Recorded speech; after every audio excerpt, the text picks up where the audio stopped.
અત્યાર સુધી આપણે હરિદ્વાર, પ્રયાગરાજ કે ઉજ્જૈનમાં શ્રદ્ધાળુઓ અને સાધુ સંતો માટે યોજાતા કુંભ મેળા વિશે સાંભળ્યું હશે અને જોયું પણ હશે, પણ હાલમાં ગૌવંશના જતન માટે એક અનોખો મહાકુંભ યોજાયો છે। અમદાવાદના કઠવાડા એસપી રિંગ રોડ પર કાંકરેજી ગૌ મહાકુંભનું આયોજન થયું છે। આ ગૌ મહાકુંભમાં ગુજરાત, રાજસ્થાન સહિતના રાજ્યોમાંથી અત્યાર સુધી ના જોઈ હોય તેવી કાંકરેજી ગાયો જોવા મળી। આ ગાયોને ઠંડક મળી રહે તે માટે ખાસ પ્રકારના ડોમની પણ તૈયાર કરાયો છે। માલધારી સમાજના લાલાભાઈ ભુવાજી કઠવાડા કે જે ગૌસેવક પણ છે, તેમણે ગૌ માતા માટે કંઈક કરી છૂટવાની ભાવના સાથે આ કાર્યક્રમનું આયોજન કર્યું હતું। ત્યારે આ મુદ્દે માલધારી સમાજના રમેશભાઈ ભુવાજીએ શું કહ્યું છે તે સાંભળો। મેલડી માત કી જય, દ્વારકાધીશ ભગવાન કી જય। આજ રોજ વઢિયારની ધીંગી ધરા ઉપર અમે જઈ રહ્યા હતા, જ્યારે રૂબરૂ તો પહોંચી નથી શકાયું અનુષ્ઠાન હોવાના કારણે, પણ મારા ભાઈ શ્રી લાલાભાઈ કઠવાડા, હરિલાખાના ભાણેજ અને મા લાટચી આવા સમર્થ લાલાભાઈ કઠવાડાએ જે ગૌ કુંભનો મેળોનું આયોજન કર્યું, એ રબારી સમાજ તો ખરી પણ જગતના લોકોને પણ એક દ્રષ્ટિ, એ આખી વાત ગાય માતા શું કહેવાય, ગાયનું મૂલ્ય શું છે અને ગાયની કૃપા કેવી હોય, આ બધું જાણવું હોય તો આપણે કઠવાડા જવું પડે લાલભાઈ જોડે। માણસની લાલભાઈના પોતાના આદર્શ વિચારો, ઉચ્ચ કોટીના વિચારો, ઉચ્ચ કોટીનો એમનું જે એમના મનની અંદર જે સમય જે સંકલ્પ આવ્યો, ખરેખર ભગવાન દ્વારકાધીશની અને માતાજીની મરજી ખૂબ એમના ઉપર હશે ત્યારે જ આવા વિચારો આવ્યા। લોકોએ કુંભનો મેળો કર્યો સાધુ સંતોનો, એ દર્શનીય છે, પૂજનીય છે। ભુવાજીઓ જે અમે મેળાવડા રમેલ કરી, પ્રતિષ્ઠાઓ કરી, એ પણ એક સમાજની અંદર ધર્મ કાર્ય સારું જ છે, પણ ગાય માતાનો મેળો કરવો, એ મેળાની અંદર એક એવી પ્રેરણા, હું રૂબરૂ આવ્યો નથી પણ ધન્ય છે લાલભાઈને, ધન્ય છે એમના માવતરને, ધન્ય છે એમના મોહાળને, ધન્ય છે એમના મા બાપને, આવા કુળની અંદર આવા સુવિચારવાળા મહાન પુરુષનો પરમાત્માએ જન્મ આપ્યો।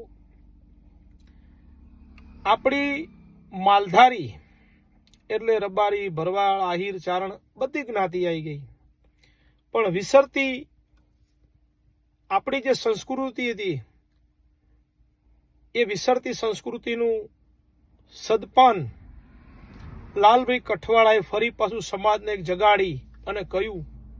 લોકો કહેતા કે ભાઈ ગાયો વેચી મારો, હેડો હવે શહેરમાં જઈને ધંધો કરીએ, પણ ના હો લાલભાઈ, તમારો આ જે ગાય માતાનો કુંભ મેળો તમે જે કર્યો ને, એનાથી દરિયાની અંદર કદાચ એક લોટો દૂધ વેળીએ તો દરિયો આખો ખારો હોય, મીઠો ન થાય, પણ ઘડી બે ઘડી ખાબોચિયા જેટલું તો પાણી ધોળું થાય ને થાય। તો આપના વિચારોથી લાલભાઈ અત્યારના નવયુવાન જે છોકરાઓ છે, દીકરાઓ છે સમાજના, ભણ્યા ગણ્યા, એજ્યુકેશન બધું થયું, તે છતાં પણ એમના મનની અંદર એવા વિચારો હોય કે ના, આપણે પણ આવી ગાયો રાખીએ અને આવા રતન પકવીએ અને આપણો વારસો જાળવી રાખીએ। લાલભાઈ, આ મેળો એ સમાજને એક નવી દિશા તરફ લઈ જઈ રહ્યો છે। એનું કારણ છે કે સમાજને નવી પ્રેરણા મળશે કે આપણા વડીલો જોડે આવી સારી ઓલાદની ઉચ્ચ ગાયો હતી અને એની કેળવણી, એની જાળવણી આપણે લાવો કરીએ, આપણે એનું રક્ષણ કરીએ। અને ગાય એટલે તો તરવાનો એક આરો, ગાય માતાની સેવા એટલે જીવનની અંદર ભગવાન સુધી પહોંચવાનો સીધો ને સરળ માર્ગ।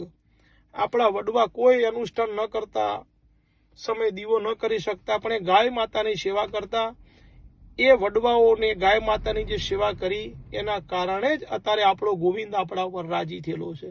એ આપણા વડવાઓનું પૂન છે। વેદોની અંદર એક મંત્ર કહેવામાં આવ્યો છે, અદિતિ દેવ માતા ચ ધીશ્વરી ધેનુ રૂપેણ સા દેવી મમ પાપ વેપો હતું। હે માં, તું આ પૃથ્વીની માતા છે અને તમામ પાપોનો નાશ કરવા વાળી છે ભગવતી, અને અમે તારું પૂજન કરી રહ્યા છીએ। બીજો મંત્ર ભગવાન ગોવિંદના મોઢે એવો બોલાણો છે कि गाँवों में अग्र संतु गाँवों में संतु पुष्टत, गाँवों में हृदय संतु गावा मध्य वसाम्य हम। एनो मतलब हे माँ, जो तारो वास थाय माँ भगवती हे गौ माता, ज्यां तू धीरजताथी सारो श्वास जो ले ने तो भगवती ए भूमिना दोषोનું નાશ થાય છે। ખોટા કર્મ કર્યા હોય તો પણ ગાયની સેવાથી પાપોનો પણ નાશ થાય છે। આપણા જગતગુરુ શંકરાચાર્ય ભગવાન ખૂબ મહેનત કરી રહ્યા છે કે હિન્દુસ્તાનની અંદર, હિન્દુસ્તાન શબ્દ જો કે મારો નથી, ભારતની અંદર, આપણે હિન્દુસ્તાન કહીએ પણ ભારતની અંદર ગૌ માતા રાષ્ટ્રીય માતા બને એવું એક આંદોલન ચાલી રહ્યું છે। તો આ મેળો, ગાય માતાનો મેળો ખરેખર આ બધું જ શીખવાડી જાય છે। માટે આજ દિવસ સુધી ભગવાન દ્વારકાધીશના ચરણોમાં તો ઘણા પગે લાગ્યા છું, મહાદેવજીના, વાળીનાથના, વડવાળાના, પણ લાલભાઈના આ કાર્ય બદલ કોટી કોટી તમને મારા રમેશભાઈ ભુવાજીના વંદન। લાલભાઈ, સમાજના દીકરાઓને અત્યારે હું ફરું છું એવું જાણવા મળે છે કે ભાઈ અમુક ગામની આવી ગાયો, અમુક ગામની આવા ઝેરા ગાયોના આવાયા, પણ લાલભાઈ આ ભેળા કરીને તમે જગતના દર્શન કરાયા, આવી ગૌ માતાના દર્શન કરાયા। મારું હૃદય ખૂબ ગદગદી ઉઠ્યું, રૂબરૂ હોવાયું નથી, પણ ખૂબ માં ભગવતી મેરડી આગળ જીવનની અંદર જેટલી માળા કરી છે ને, તો આપના માટે જરૂર પણ એક પ્રાર્થના કરીશું અને ભગવાન માતાને ખૂબ મેરડી માને કગરશું કે માં સદાય તમારું શરીર, તમારા વિચારો, જો મિત્રો માણસ મરી જાય, મનુષ્ય મરી જાય, પણ મનુષ્યની વિચારધારા કદી જીવનમાં મરતી નથી। તો લાલભાઈ, તમારી આ ગૌ, તમારો ગાય માતાનો મેળો ઘણું ઘણું સમજાય, એના માટે ઘણું શીખવાડી જાય છે। સારા સારા એજ્યુકેશન માણસો પણ આની નોંધ લઈ રહ્યા છે અને સમાજને કેવી પ્રેરણા તમે બતાવી કે ભાઈ સર્વ ગાયો રાખો। અને ગાય માતા, આપણા ડોહા એમ કહેતા કે ભાઈ હોંઠ હુવાળો સારો નંદી મહારાજ હોય તો ગમે એવી ગાય માતા કદાચ 2-4 વેતર આગુ પાછું એવું ચડાવ ઉતાર થયો હોય ને ના, પણ હારી ઓલાદ પાકે તો આપણે રોડ ઉપર રખડતી નહીં મૂકીએ ગાયને કોદાડો। કેમ? સારી ઉચ્ચ ઓલાદની હશે તો એ તમારું પોષણ કરશે અને એનું પણ પોષણ થશે। માટે ખૂબ ખૂબ અભિનંદન લાલભાઈ, આપને ભક્ત શ્રી અમી બાપાની મેરડી માતા વતી અંતરના આશીર્વાદ। બીજા અન્ય ભુવાજી તો કદાચ પ્રેરણા રૂપે, આશીર્વાદ રૂપે આવા વિડીયો મૂકશે, પણ પ્રથમ વિડીયો હું બનાવી અને આપના અને ગૌ માતાના ચરણોમાં મારો વિડીયો સમર્પિત કરું છું, મારી ભાવનાને સમર્પિત કરું છું। અને હે માં જશોદા, હે માં દેવકી તુલ્ય, માં લાટચીના કુખે જન્મેલા લાલાભાઈ, ભગવાન સદાય તમારી નામના અમર રાખે એવા મારા ખૂબ અંતરના આશીર્વાદ। બોલો શ્રી મેરડી માત કી જય। જય માં મેરડી અસ્તુ। જય વાળીના, જય વડવાળા। 3 દિવસ યોજાયેલા આ ગાયોના અનોખા કુંભનો આજે એટલે કે 22 એપ્રિલે છેલ્લો દિવસ છે। તમે જો આ કાર્યક્રમની મુલાકાત લીધી છે કે નહીં તે અમને કમેન્ટ બોક્સમાં જણાવો ને આપના એક્સપિરિયન્સ અમને કમેન્ટ બોક્સમાં જણાવો। અમારી ચેનલને સાથે જ સબસ્ક્રાઇબ કરવાનું ભૂલશો નહીં।